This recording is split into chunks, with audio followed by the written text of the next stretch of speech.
तो स्वागत है आपका हमारे YouTube चैनल पॉलिटेक्निक 26 के वीडियो में। तो आज से हमने बोला था कि मैकेनिक्स की क्लासेस हैं जो आपकी स्टार्ट कर दी जाएंगी सेकेंड सेमेस्टर की। तो हम आज से करेंगे मैकेनिक्स की क्लासेस स्टार्ट, और जो आज आपका टॉपिक है फर्स्ट चैप्टर। तो फर्स्ट चैप्टर है हमारा इंट्रोडक्शन, तो हम उसको आज करेंगे स्टार्ट।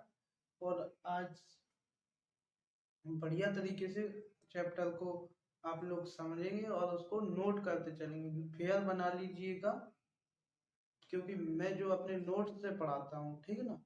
तो नोट्स से आप समझ सकते हो, जिस तरीके से मैंने नोट किया होगा आप उसी तरीके से नोट कर सकोगे और बेहतर तरीके से। जो मैं शॉर्ट शॉर्ट में लैंग्वेज हैं, वो डेफिनेशन वगैरह उनको ज़्यादा लेंदी नहीं करवाऊंगा, और जो इजीली वर्ड होते हैं, मतलब कि आसानी से आपको समझ में आ जाते हैं, उन्हीं आसान शब्दों में ज़्यादा से ज़्यादा आपको बताने का प्रयास करूँगा। तो इसलिए आप लोग नोटबुक में लिखते चलें और नोट करते चलें, ठीक है ना। चलिए, तो करते हैं हम आज का अपना टॉपिक स्टार्ट। तो हमारा टॉपिक है आज का परिचय, इंट्रोडक्शन। तो आज का चैप्टर इंट्रोडक्शन है। तो सबसे पहले हम लोग इंट्रोडक्शन में क्या रहेगा, इंट्रोडक्शन में सबसे पहले रहेगा मैकेनिक्स, मतलब कि यांत्रिकी। यांत्रिकी होता क्या है भैया, यांत्रिकी की डेफिनेशन क्या होती है, सब जो आप पढ़ रहे हैं तो उसी चीज के बारे में बताना पड़ेगा। तो यांत्रिकी की डेफिनेशन, चलिए हम लिखे दे रहे हैं, आप लोग बुक अपनी नोटबुक में नोट कर लें जरूर। लिखिए यांत्रिकी।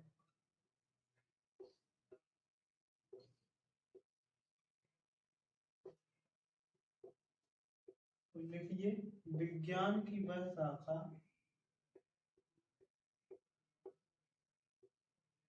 विज्ञान की वह शाखा जिसके अंतर्गत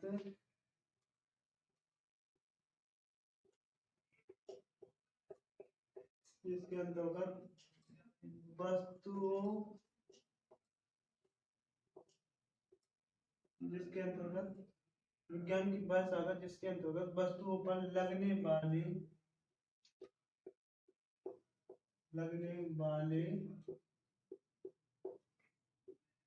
बलों के प्रभावों का अध्ययन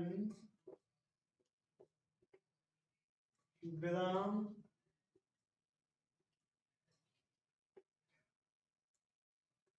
विराम तथा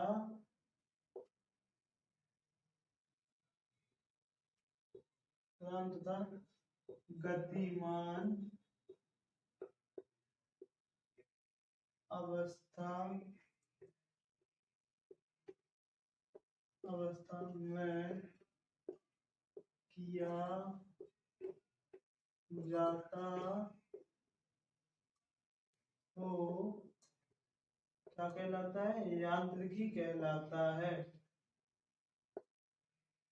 यांत्रिकी कहलाता है। चलिए, ये हमारी क्या हो जाएगी, यांत्रिकी की डेफिनेशन हो जाएगी। क्या हो जाएगी, ये हमारी यांत्रिकी मैकेनिक्स की डेफिनेशन हो जाएगी। चलिए जल्दी से आप लोग को मैं एक बार पढ़ के बता दे रहा हूँ। विज्ञान की वह शाखा जिसके अंतर्गत वस्तु पर लगने वाले बलों के प्रभावों का अध्ययन विराम अवस्था तथा गतिमान अवस्था में किया जाता हो, तो वो मैकेनिक्स मतलब कि यांत्रिकी कहलाता है। चलिए आप ये चीज लिख लीजिए, नोट कर लीजिए अपनी नोटबुक में। आप इसको नोट कर सकते हैं, नोट कर लीजिएगा जब तक मैं साइड में हो जाता हूँ। जल्दी से नोट कीजिएगा इस चीज को।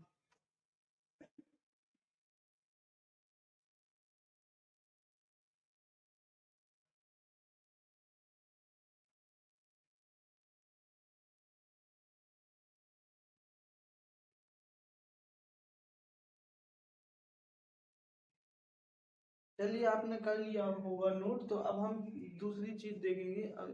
अभी तो मैंने मैकेनिक्स देखी है, ठीक है। अब हम लोग क्या देखेंगे, अप्लाइड मैकेनिक्स। मैकेनिक्स और अप्लाइड मैकेनिक्स में डिफरेंस है, ठीक है, इसलिए अप्लाइड मैकेनिक्स की डेफिनेशन है जो उसको भी देख लीजिए आप लोग एक बार। चलिए, मतलब कि अनुप्रयुक्त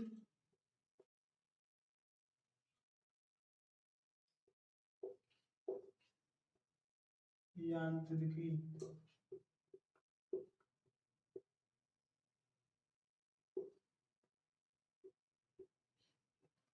ये हमारी क्या हो जाएगी, अनुप्रयुक्त यांत्रिकी। नोट कर लो जल्दी से आप लोग, जल्दी नोट कीजिए इस चीज को, फिर मैं अप्लाइड मैकेनिक्स की लिखवाऊंगा आपको डेफिनेशन।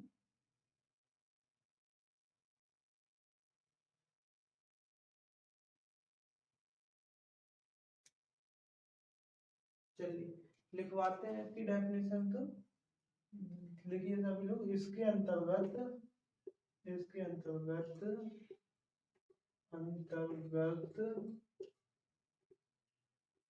इसके अंतर्गत यांत्रिकी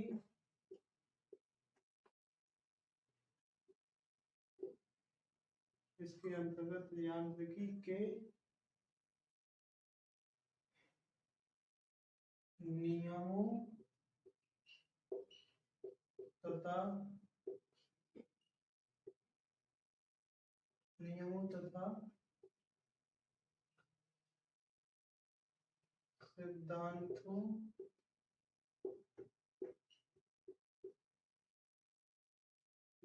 तथा सिद्धांतों का इंजीनियरिंग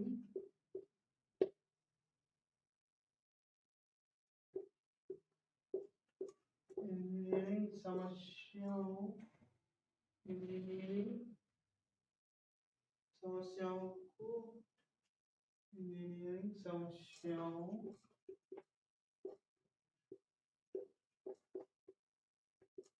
को हल करने करने में उपयोग किया जाता है।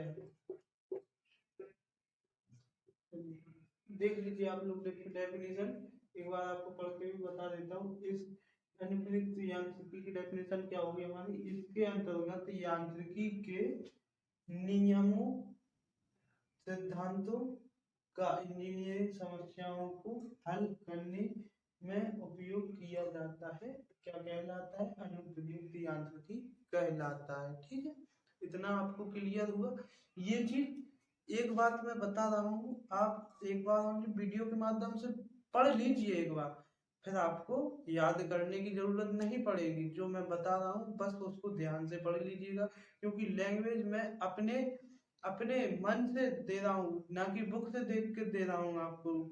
लैंग्वेज अपने मन से दे रहा हूँ इजली, कि आप जल्दी से जल्दी याद कर सके। ठीक है ना, तो इस तरीके से बता रहा हूँ आपको कि आप जल्दी से याद कर सकें। ठीक है, चलिए देखते हैं, आगे बढ़ते हैं। अब क्या है आगे डेफिनेशन, तो अब हम देखेंगे यांत्रिकी के उपयोग। चलिए, तो अब हम इसको रब कर देते हैं। इतना सभी ने नोट कर लिया हो तो जल्दी करो नोट, और या स्क्रीनशॉट निकाल लो आप। यांत्रिकी के उपयोग, अब हम लोग क्या डालेंगे,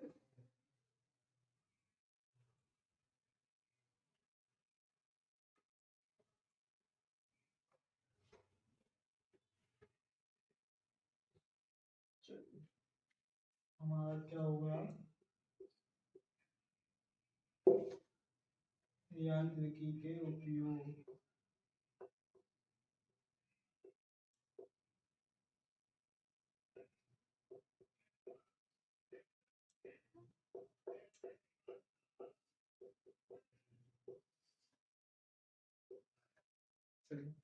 अब हम करेंगे अपने यांत्रिकी के जो उपयोग है हमारे, उनको देखेंगे। तो यांत्रिकी के उपयोग हमारे क्या क्या हैं, चलिए देखते हैं फिर उनको। तो पहला है हमारा यांत्रिकी के सिद्धांत यांत्रिकी के सिद्धांत को इंजीनियरिंग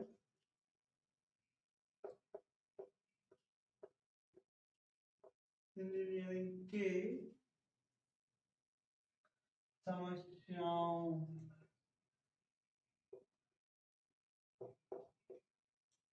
को हल करने में किया जाता है।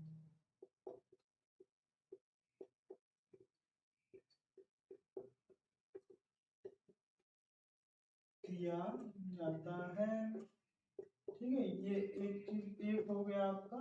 चलिए कम से कम 3 से 4 लिखना है हमको उपयोग, तो हमारा ये फर्स्ट हो गया। चलिए अब हम लिखेंगे सेकेंड। तो सेकेंड हमारा क्या है, यांत्रिकी के यांत्रिकी के सिद्धांतों का उपयोग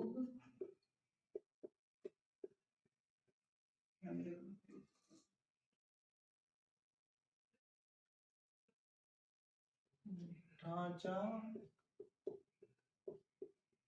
के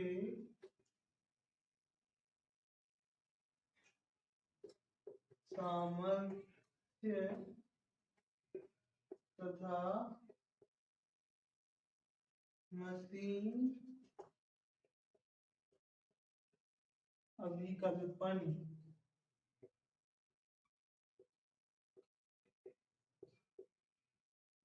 जिसे भी कुछ समझ में ना आए वो बोल सकता है कमेंट बॉक्स में।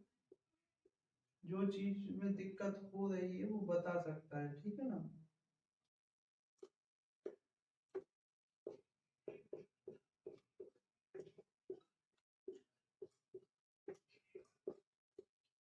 तो आप इन सब को नोट कर सकते हैं।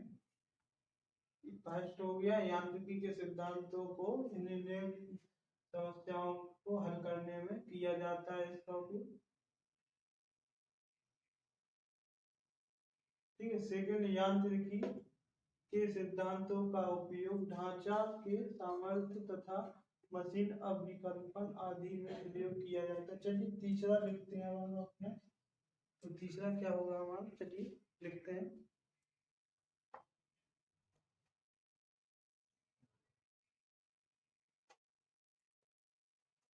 तो तीसरा हमारा क्या होगा, कैंची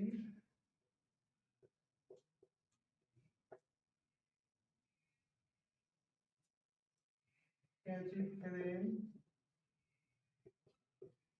तथा मशीन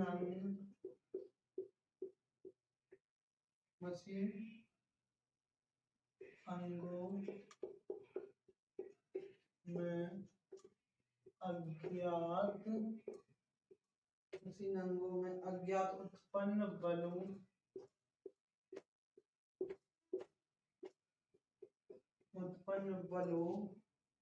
को उत्पन्न करते हैं।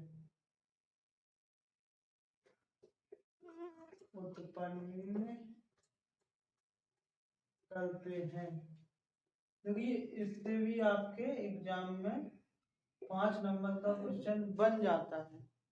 ठीक है, क्वेश्चन क्या बनेगा, यांत्रिकी तथा यांत्रिकी के उपयोग को लिखिए। ठीक है, तो यांत्रिकी की डेफिनेशन, फिर अप्लाइड मैकेनिक्स की मतलब अनुप्रयुक्त यांत्रिकी लिखना पड़ेगा, फिर उसके उपयोग। तो ये ऐसे आपका क्वेश्चन जो है 5 नंबर का बन जाता है। ठीक है, तो ऐसे इसलिए आपको ये इम्पोर्टेंट, इसलिए मैं आपको पहले ही बता दिए हैं इन सब चीज़ों के बारे में, उपयोग के बारे में। ये थोड़ा लास्ट में था बट मैंने आपको पहले ही बता दिया। चलिए कोई नहीं, लिखते चलिए। चार उपयोग लिख लीजिए, काफी है, 4 में हो जाएगा आपका। ठीक है,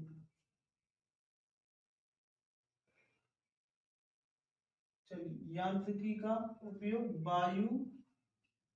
वायु में लगने वाली बलों का अध्ययन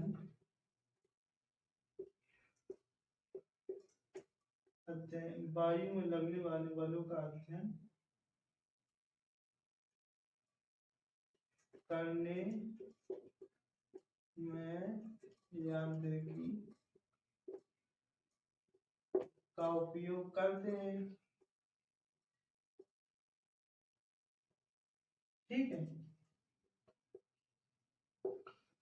एक पॉइंट एक और लिख दीजिए जिससे थोड़ा आपका लगे कि हाँ 5 नंबर देने लायक हो गया क्वेश्चन। ठीक है, जिससे कि आपका लगने लगे, तो 5वां पॉइंट और लिख लीजिए।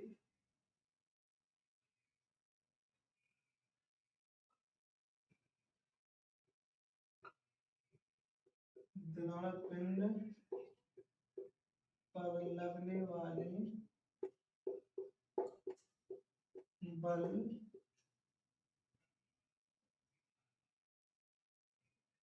लगने वाले बाहरी बल, कौन सी? बाहरी बल। ठीक है, लगने वाले बाहरी बलों के अध्ययन करने में किया जाता है यांत्रिकी का उपयोग। ठीक है, ये आप 5 पॉइंट हो गए हैं, तो इन्हें आप लिख सकते हैं। और मैं आपको लिखने के लिए पूरा पूरा 1 मिनट दे रहा हूँ, तो आप लिख सकते हैं या स्क्रीनशॉट घाल सकते हैं इसका। तो मैं तो अपना 1 मिनट दे ही रहा हूँ जिससे कि आप नोट कर सको। चलिए जल्दी से कीजिए आप लोग नोट, फिर पढ़ते हैं आगे।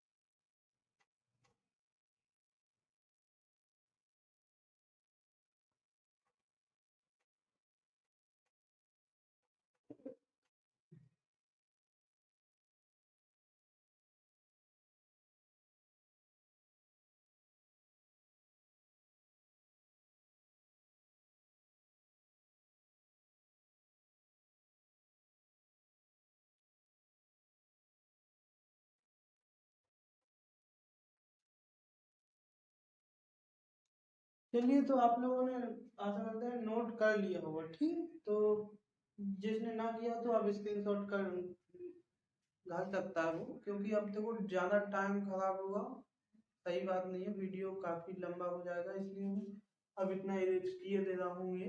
चलिए अब हम क्या पढ़ेंगे, यांत्रिकी का वर्गीकरण। ठीक है, क्लासिफिकेशन ऑफ मैकेनिक्स। ठीक है, तो इसको इरेज करते हैं, जिसने नोट ना किया हो जल्दी से स्क्रीनशॉट मार ले। चलिए हो गया होगा आपका। अब हम पढ़ेंगे यांत्रिकी का वर्गीकरण। यांत्रिकी है कितने प्रकार का वैसे?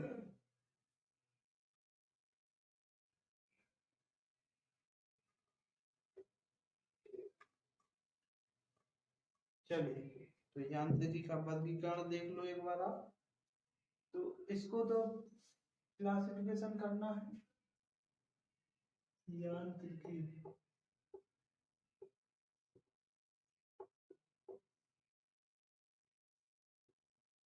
यांत्रिकी का वर्गीकरण देख लीजिए। यांत्रिकी को 3 भागों में बांटा गया है। तो पहला क्या है? पहला तो आपका यांत्रिकी ही है। तो फिर दूसरी, इस यांत्रिकी को 3 भागों में बांटा गया है। एक तो आपका हो जाएगा क्या, अप्लाइड मैकेनिक्स।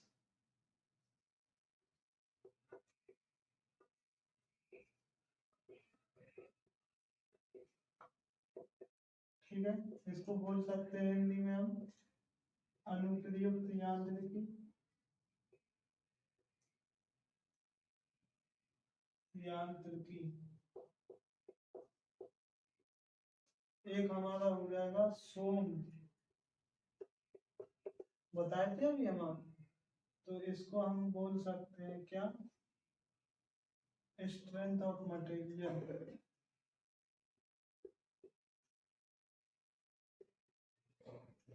ऑफ मटेरियल, ठीक है, स्ट्रेंथ ऑफ मटेरियल। अब तीसरा रहेगा हमारा फ्लड मैकेनिक्स।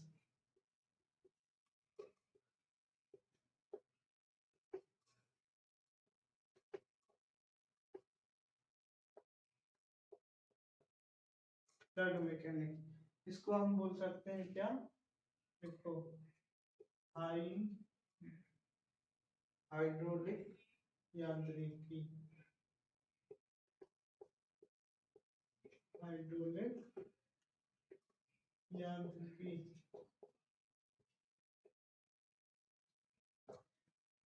चलिए, तो अब इतना होगा। अब हम जो अप्लाइड मैकेनिक्स है आपका, उसको भी दो भागों में बांटा गया है, स्टैटिक और डायनामिक्स, मतलब कि स्थैतिक और गतिकी। चलिए, स्थैतिकी और गतिकी, ठीक है, इसके भी दो भाग हैं आपके, दो भाग देख लीजिए, स्थैतिकी और गतिकी। स्टैटिक्स और डायनामिक्स, ठीक है, इतना हो गया हमारा। चलिए, ये ही हमारा क्लासिफिकेशन है इसका।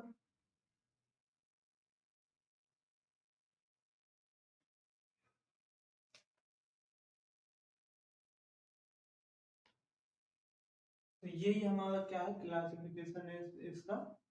तो अब हम क्या करेंगे, चलिए देख लेते हैं। तो अब हमारा ये है, स्थैतिकी की डेफिनेशन लिख लो और डायनामिक्स की, ठीक है, ये चीज आपका क्लासिफिकेशन यही था, ठीक है, हो गया क्लासिफिकेशन। अब हम अब ये करेंगे, ठीक है, इनका इनका डेफिनेशन लिख लीजिए, जो कि काफी इम्पोर्टेंट है। तो देख लेते हैं हम लोग, स्थैतिकी का डेफिनेशन क्या रहेगा। स्थैतिकी का डेफिनेशन, स्थैतिकी का डेफिनेशन होगा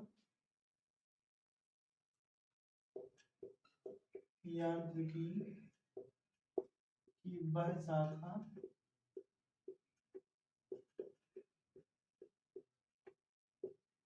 जिसके अंतर्गत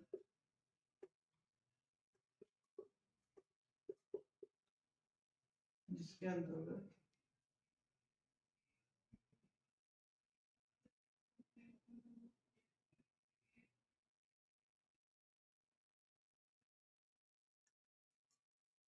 यांत्रिकी की वह शाखा जिसके अंतर्गत वस्तु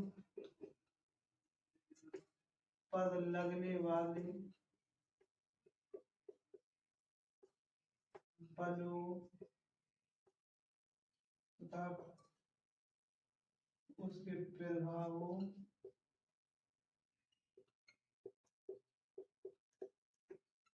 का अध्ययन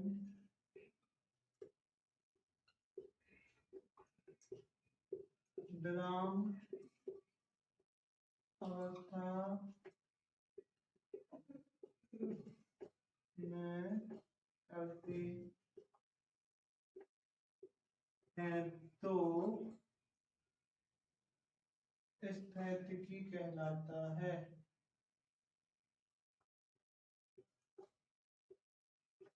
क्या कहलाएगा हमारा, स्थैतिकी कहलाता है,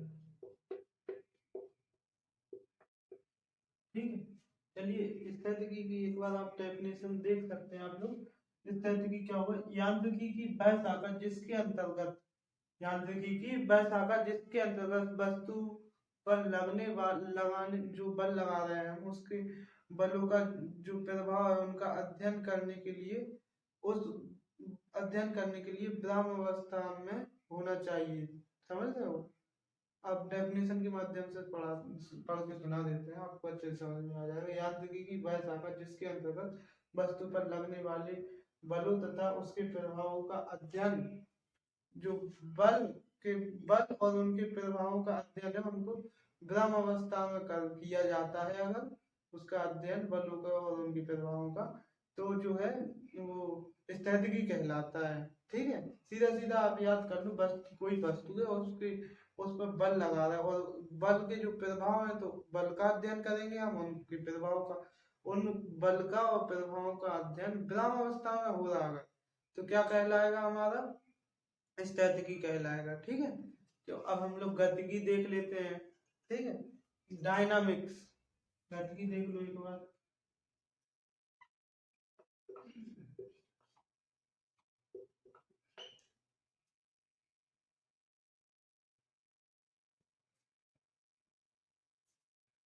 देखो गतिकी, देखो एक बार गतिकी की डेफिनेशन मैं आपको बता देता हूँ, सीधा सीधा आप लोग लिख लेना। यही है, यही ओनली, इसमें क्या रहेगा, विराम की जगह गतिमान कर लेना गतिकी में। ठीक है, विराम की जगह गतिमान कर लेना।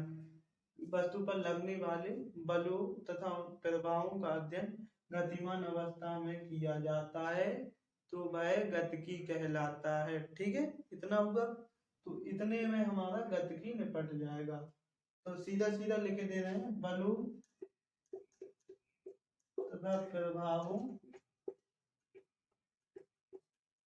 डेफिनेशन आप लोग बना लेना इससे, बलों तथा प्रभावों का अध्ययन गतिमान अवस्था में किया जाता है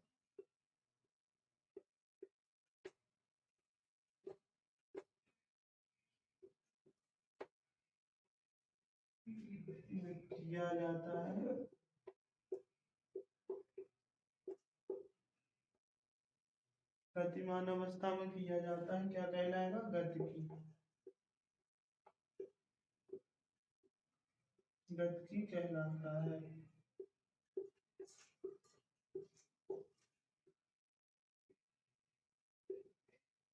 चलिए, तो हमारा गतिकी का जो डेफिनेशन है वो यहाँ समाप्त हुआ। चलिए, तो हम बढ़ते हैं आगे की जो डेफिनेशन है उनकी ओर।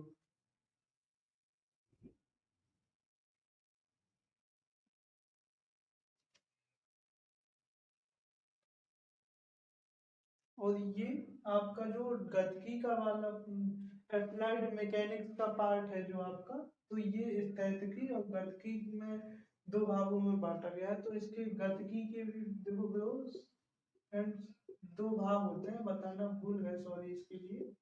तो इसका होता है क्या, देख लीजिए कौन कौन से होते हैं आपके। एक तो हो जाएगा आपका शुद्ध गतिकी, ठीक है, शुद्ध गतिकी। एक हो जाएगा आपका बल गतिकी।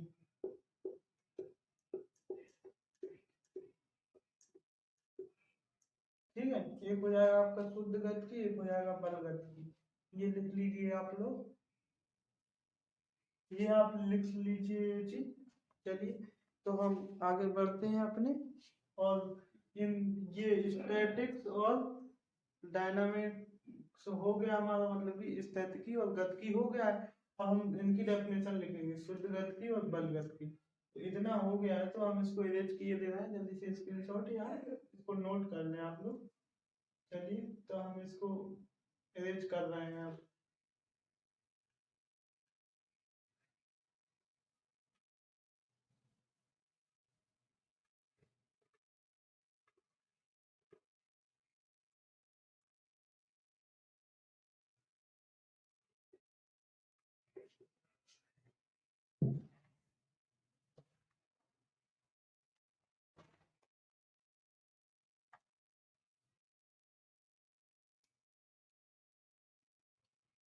चलिए, तो अब हमारा शुद्ध गतिकी रहेगा भी, उसकी डेफिनेशन लिखेंगे हम लोग।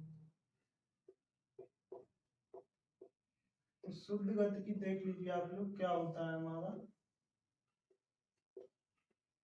तो शुद्ध गतिकी हो जाएगा डेफिनेशन, चलिए लिखा देते हैं आपको बढ़िया तरीके से।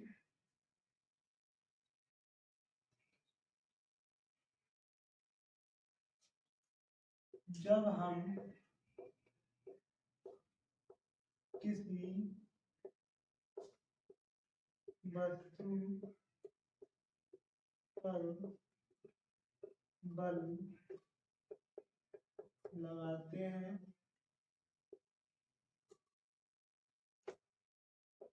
तो वह गतिमान अवस्था में आ जाती है।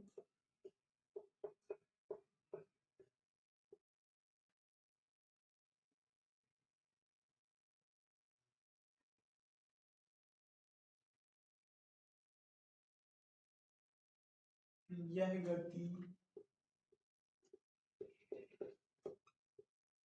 गति बल के कारण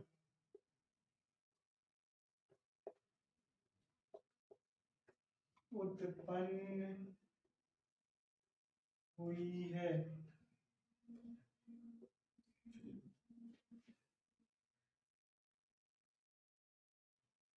थोड़ा इंक डाल लेते हैं क्योंकि मुझे लग रहा है कि आप लोगों को दिख नहीं रहा होगा वीडियो में। थोड़ा मार्कर में इंक डाल लेते हैं, 1 मिनट का टाइम लेंगे आपका।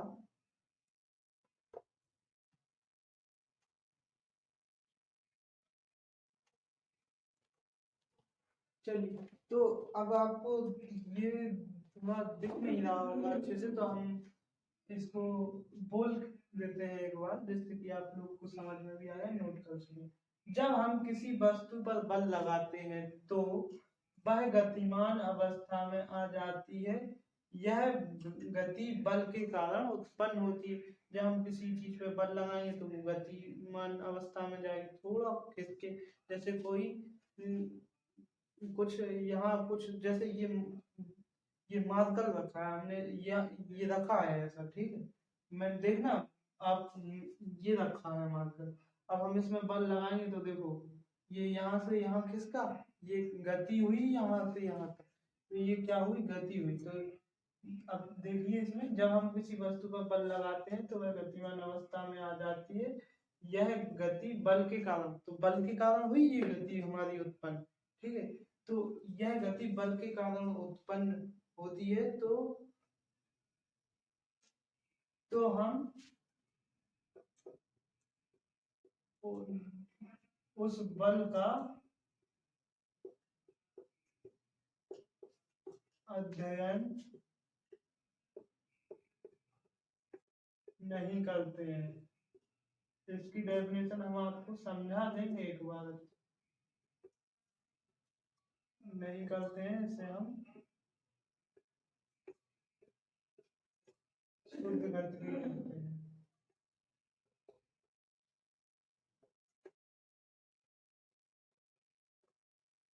चलिए, इसको डेफिनेशन को आप लोग थोड़ा समझ लें तो वो आपके लिए बेटर रहेगा। जब हम किसी वस्तु पर बल लगाते हैं, ठीक है, तो वह गतिमान अवस्था में आ जाती है। बल लगा रहे तभी आ रही गतिमान अवस्था में, ठीक है भाई।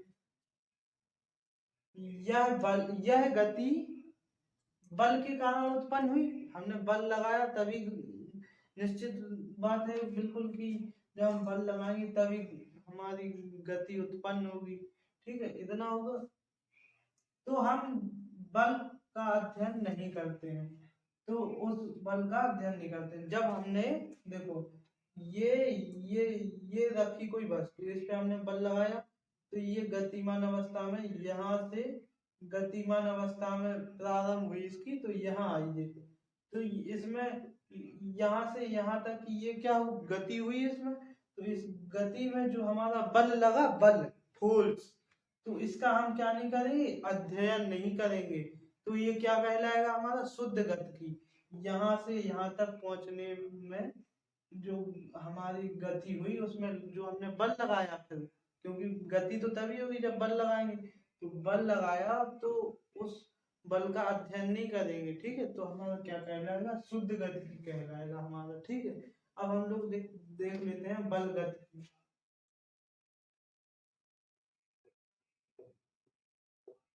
चलिए, बल गति देख लो एक बार। बल गति हमारा क्या हो जाएगा, चलिए बल गति देख लेते हैं। जब हम किसी वस्तु पर बल लगाते हैं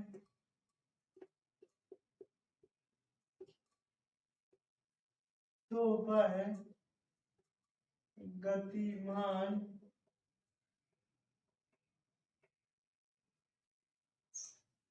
अवस्था में आ जाती है।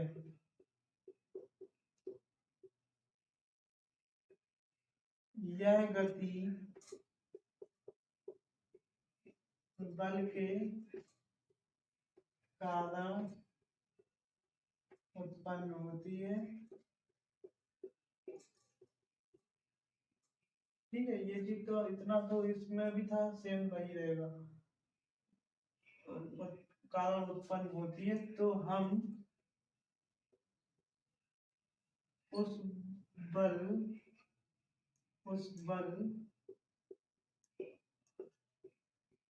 का अध्ययन करते हैं, इसे हम बलवृत्ति कहते हैं।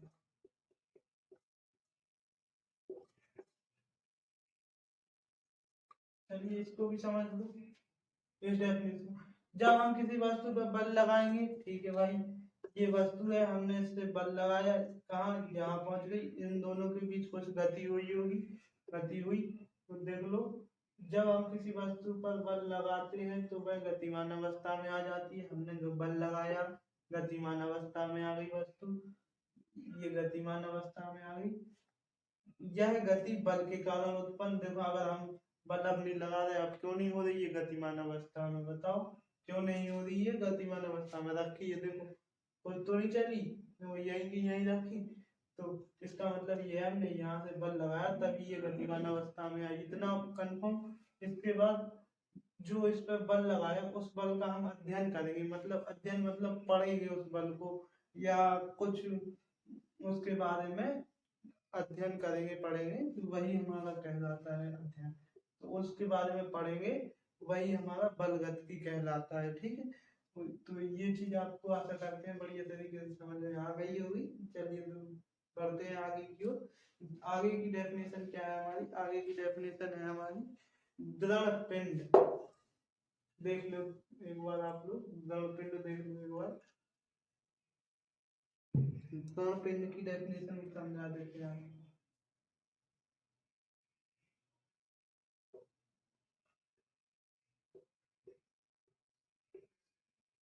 दृढ़ पिंड क्या होगा हमारा,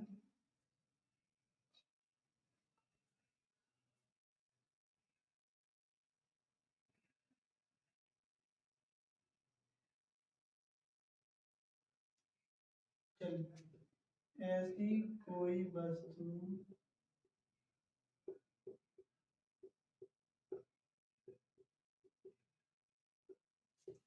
जिस पर हम बल लगाएं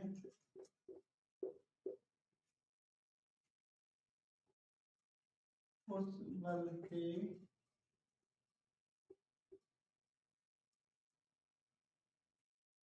बल के कारण उसके कणों के बीच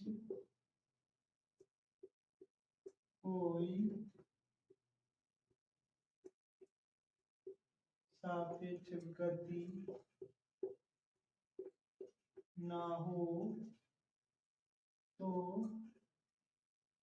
उसे हम क्या कहेंगे, दृढ़ पिंड कहेंगे। क्या कहेंगे, दृढ़ पिंड।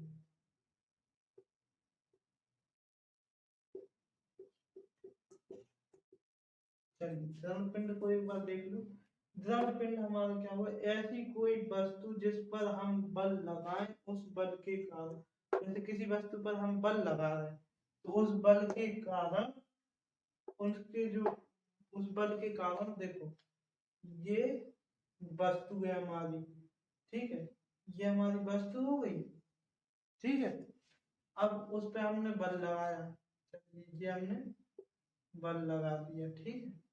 तो अब उसके कणों के बीच कोई सापेक्ष गति, मतलब ये कण कण है जो इतने नजदीक भरे हैं इसमें कि वो हिल ही नहीं पा रहे। देखो इतने नजदीक भरे हैं ये कि वो हिल नहीं पा रहे, मतलब इनके बीच गति नहीं हो पा रही। तो सभी सापेक्ष गति ना हो उसे हम क्या कहेंगे, दृढ़ पिंड। और इनके बीच देखो पिंड दूर दूर होते ऐसे, तो इनके बीच गति होती, तो ये दृढ़ पिंड नहीं कहला सकती।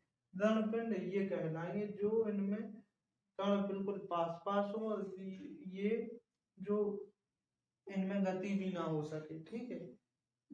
देखो ठोस रहता, ठोस के कण होते पास पास होते, सीधा समझो जो ठोस वस्तु है वो दृढ़ पिंड कहलाएगा, सीधी बात, ठीक है।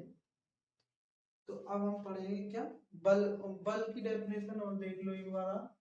बल की डेफिनेशन खैर सभी को आती होगी, बट जो हम बताएंगे वो आपको नहीं आती होगी, और ना ही अभी तक आपने बल की डेफिनेशन जो मैं बता रहा वो पढ़ी भी नहीं होगी।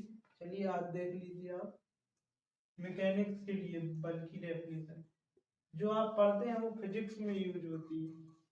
मैकेनिक्स में यूज के लिए डेफिनेशन देख लीजिए बल की, आप फोर्स, फोर्स की डेफिनेशन बताते हैं मैकेनिक्स में जो यूज हो रही है।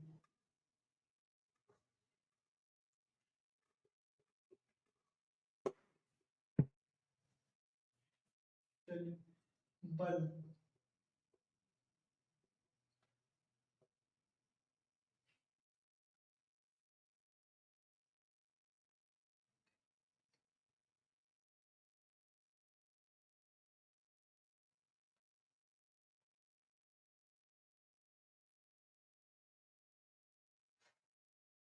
जब हम किसी वस्तु पर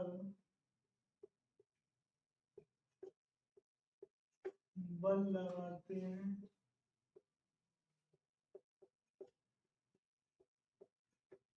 तब वह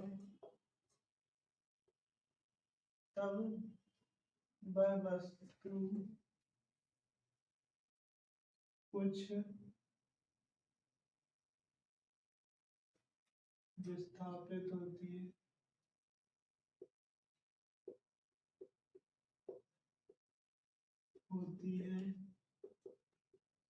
या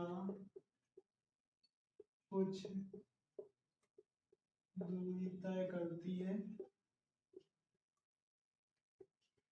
क्या कहलाता है, बल कहलाता है, ठीक। ये आपकी डेफिनेशन बल की हो गई है। और इसकी इसकी यूनिट, बल की यूनिट याद करके चला करो सभी लोग, न्यूटन होती है। तथा डायमेंशन,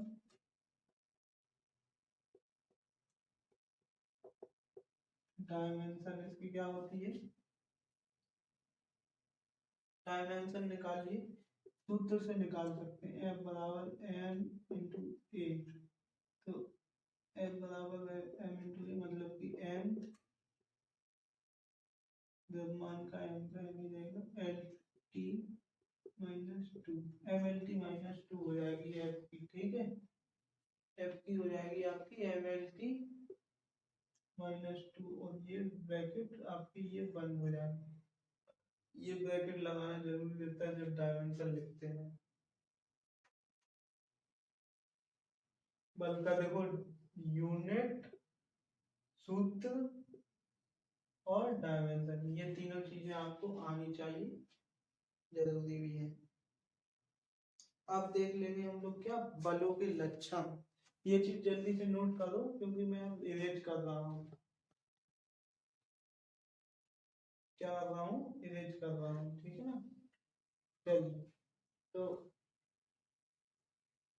आपने नोट कर लिया हो क्या, तो हम देख लेते हैं अब अपने बलों के लक्षण, करेक्टर ऑफ फोर्स। बलों के लक्षण।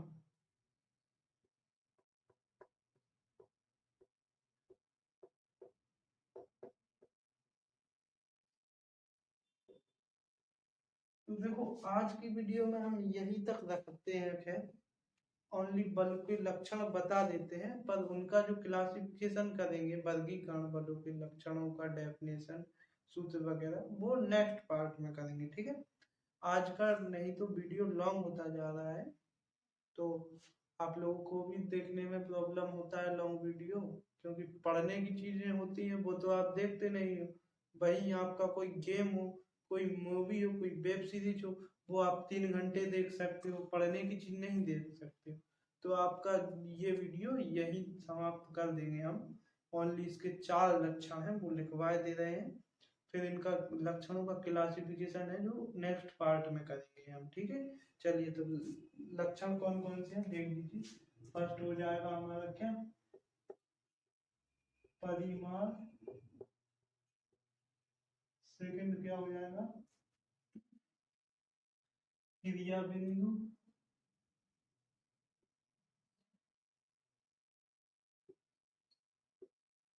थर्ड क्या हो जाएगा, थर्ड हो जाएगा क्रिया रेखा।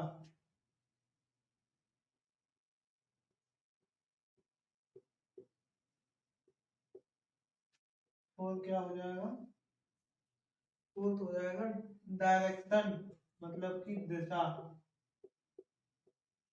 तो ये 4 पॉइंट है जो हमारे बलों के लक्षण है, देख लीजिए आप लोग। इनका जो क्लासिफिकेशन है वो मैं आपको कल के नेक्स्ट पार्ट, इस वीडियो, इस चैप्टर का जो इंट्रोडक्शन का नेक्स्ट पार्ट रहेगा, उसमें मैं आपको नेक्स्ट पार्ट में पूरा कवर करवा दूंगा आपका ये चैप्टर। तो 2 पार्ट में आपका इंट्रोडक्शन चैप्टर आपका कल ही खत्म हो जाएगा। चलिए, तो आशा करते हैं वीडियो अच्छा लगा हो। वीडियो अच्छा लगा हो अगर आपको, तो चैनल को सब्सक्राइब एंड वीडियो को लाइक जरूर करें आप। और फिर मिलते हैं अपने नेक्स्ट पार्ट के साथ इसी चैनल पर। Vande Mataram, take care friends.